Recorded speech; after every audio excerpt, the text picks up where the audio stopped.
All right, this is a quick module on how to hook our ball valve up and change out from our pressure gun to our surface cleaner.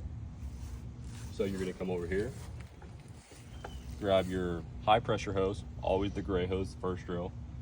You have your ball valve right here. You're gonna pull your hose out. Okay, say we're gonna spray the house. We obviously don't need the surface cleaner. We're gonna grab our high pressure gun. We've got the male side on the ball valve, female coupler right here. Works very simple. You're gonna grab the outside of this, pull it down. This will allow the male to slide in. Now you're gonna make sure that this is locked out.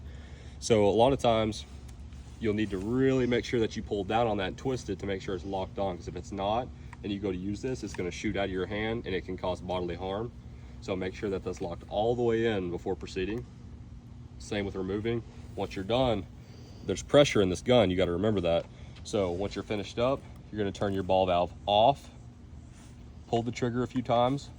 Oops, it's locked. Pull the trigger a few times. This will allow all pressure to eliminate in the gun.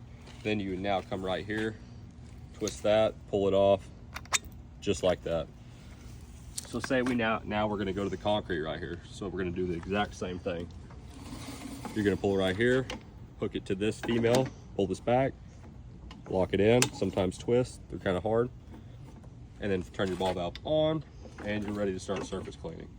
So reverse the process, turn the ball valve off, pull the trigger a few times, let all the pressure out of the system. Now you're safe to pull this little ring down, pull this out, and you're good to go. Sometimes these O-rings in here, you probably won't be able to see it very clearly, but there's a little rubber O-ring that goes down in there. They get wore out. You will have to take a pick that old O-ring out and put the appropriate size O-ring back in there. And also sometimes take WD-40 and lube that up to where this stuff goes on properly, because they will start getting hard over time. We got the female there, male here. Very simple. Sometimes we need to change these fittings out because they will get old and it's just time to retire them and put new ones on. So that's about everything when it comes to hooking the ball valve to different components on the pressure washing setup.